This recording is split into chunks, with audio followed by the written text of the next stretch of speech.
Hello friends, आज हम बात करने वाले हैं बीए पंचम सेमेस्टर हिंदी प्रथम प्रश्न पत्र साहित्य शास्त्र और हिंदी आलोचना।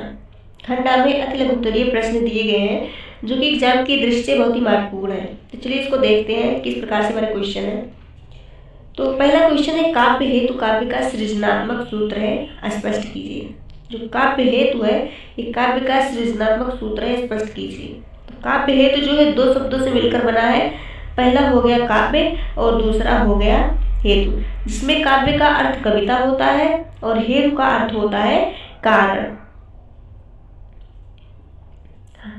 क्योंकि हम लोग पढ़ रहे हैं साहित्य शास्त्र और हिंदी आलोचना, तो उसमें काव्य का अर्थ कविता से लिया जा रहा है और हेतु का अर्थ कारण से। अगर अन्य शब्दों की बात करें, अन्य शब्दों में काव्य का क्या अर्थ होता है, तो अन्य शब्दों में काव्य को कार्य भी कहा जाता है। फिर से देखते हैं, काव्य हेतु शब्द, काव्य हेतु काव्य का सृजनात्मक पक्ष है। काव्य हेतु दो शब्दों से मिलकर बना है। पहला हो गया काव्य, दूसरा हो गया हेतु, जिसमें काव्य का अर्थ होता है कविता और हेतु का अर्थ होता है कारण। अतः काव्य हेतु का अर्थ क्या हुआ? काव्य की उत्पत्ति का कारण। अगर काव्य हेतु इसके अर्थ की बात की जाए तो इसे कहा जाएगा काव्य की उत्पत्ति का कारण।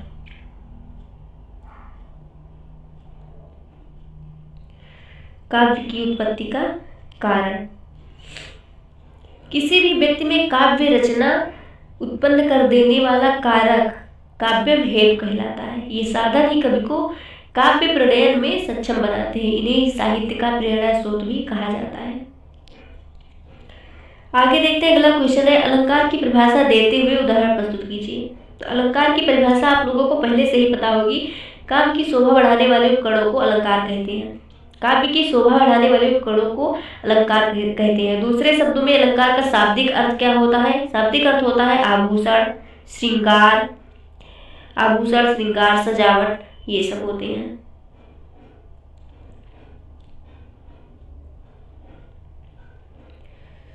सजावट।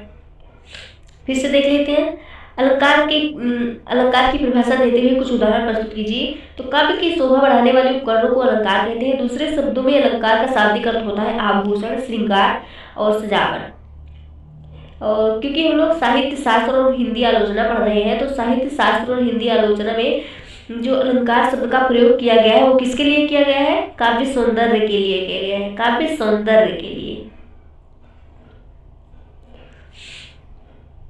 आगे देखते हैं, अलंकार शब्द जो है अलम एवं कार के योग से बना है। अलम एवं कार के योग से बना है, जिसका अर्थ होता है आभूषण या विभूषित करने वाला। जिसका अर्थ होता है आभूषण या विभूषित करने वाला।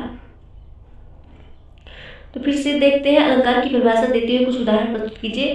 काव्य की शोभा बढ़ाने वाले उपकरणों को अलंकार कहते हैं। दूसरे शब्दों में अलंकार का शाब्दिक अर्थ है आभूषण, श्रृंगार, सजावट आदि।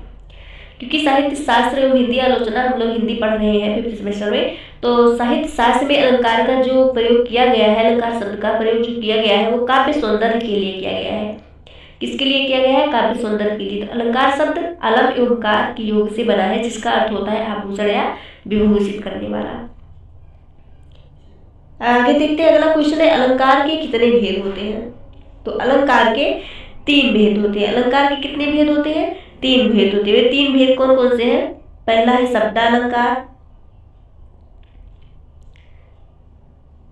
शब्दालंकार, दूसरा है अर्थालंकार और तीसरा है उभयालंकार।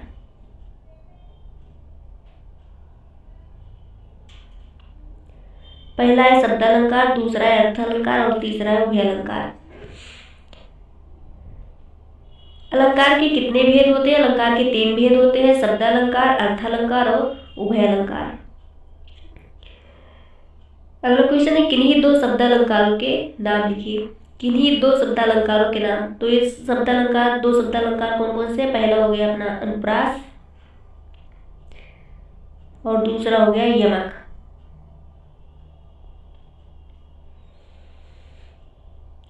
आगे देखते हैं, अगला क्वेश्चन है, यमक अलंकार का कोई उदाहरण दीजिए। यमक अलंकार का एक उदाहरण है जो बहुत ही सरल है। कनक कनकते सौगुनी मादकता दिखा या खाए वो राजा या पाव मेरा। जिसमें कनक का 2 अर्थ निकल रहा है। पहले कनक का अर्थ है सोना और दूसरे कनक का अर्थ है धतूरा। जिसे खाकर भी लोग पागल हो जाते हैं और जिसे पाकर भी लोग पागल हो जाते हैं। अगला क्वेश्चन है अलंकार संप्रदाय के समर्थक कौन थे। अलंकार संप्रदाय के समर्थक कौन थे, तो आप लोगों को बता दूं अलंकार संप्रदाय के समर्थक आचार्य भामा। कौन है? आचार्य भामा। आचार्य भामा हो गए, जयदेव हो गए और आचार्य केशव आदि हैं। ये सब क्या है? सब अलंकार संप्रदाय के समर्थक हैं। तो अलंकार संप्रदाय के समर्थक कौन है? आचार्य भामा, जयदेव, आचार्य केशव आदि, ये सब अलंकार संप्रदाय के समर्थक हैं। 7 नंबर क्वेश्चन है किन्हीं दो शब्दालंकारों के नाम लिखिए। तो शब्दालंकार अनुप्रास हो गया, दूसरा यमक हो गया, और भी अधिक जानने की कोशिश करें तो श्लेष हो गया, और भी अगर आप लोग जानना चाहते हैं तो वक्रोक्ति हो गया। हालांकि इसमें 2 ही पूछा गया है, लेकिन याद रखेंगे आप लोग। ये वाला क्वेश्चन फिर से रिपीट हो गया है। ये किन्हीं दो शब्दालंकारों के नाम, ये यमक अलंकार के कोई उदाहरण, अलंकार संप्रदाय के समर्थक, ये क्वेश्चन फिर से रिपीट हो गया। तो चलिए क्वेश्चन नंबर 10 की तरफ बढ़ते हैं। क्वेश्चन नंबर 10 है वक्रोक्ति के कितने भेद होते हैं। तो आप लोगों को बता दूं वक्रोक्ति के 6 भेद होते हैं। वे 6 भेद कौन कौन से हैं? पहला है वर्ण विन्यास वक्रता। पहला है वर्ण विन्यास वक्रता। दूसरा है पद पूर्वार्ध वक्रता।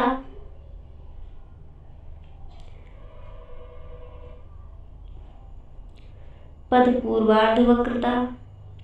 तीसरा है पद परार्ध वक्रता।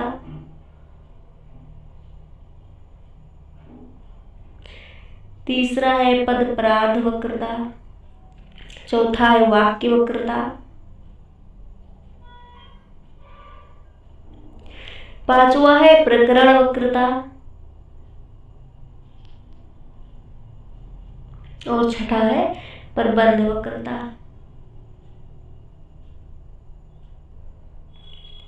तो वक्रोक्त के कितने भेद होते हैं? वक्रोक्त के 6 भेद होते हैं।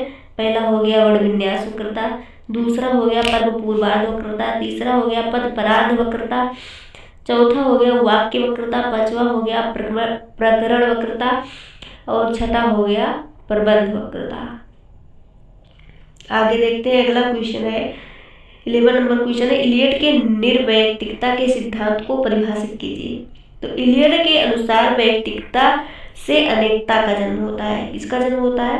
अनेकता का जन्म होता है। अतः उस पर नियंत्रण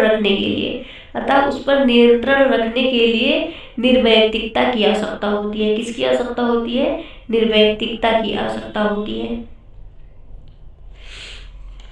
अगला क्वेश्चन है ध्वनि के कितने प्रकार होते हैं? नाम उल्लेख कीजिए। तो ध्वनि के 2 प्रकार होते हैं। वो 2 प्रकार कौन कौन से? पहला है अभिधामूलक और दूसरा है लक्षणामूलक।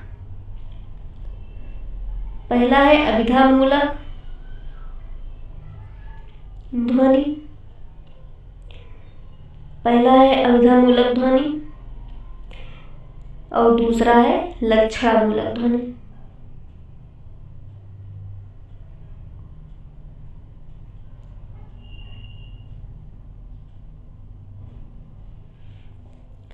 तो ध्वनि के कितने प्रकार होते हैं? नाम उल्लेख कीजिए। ध्वनि के 2 प्रकार होते हैं, अभिधामूलक और लक्षणामूलक।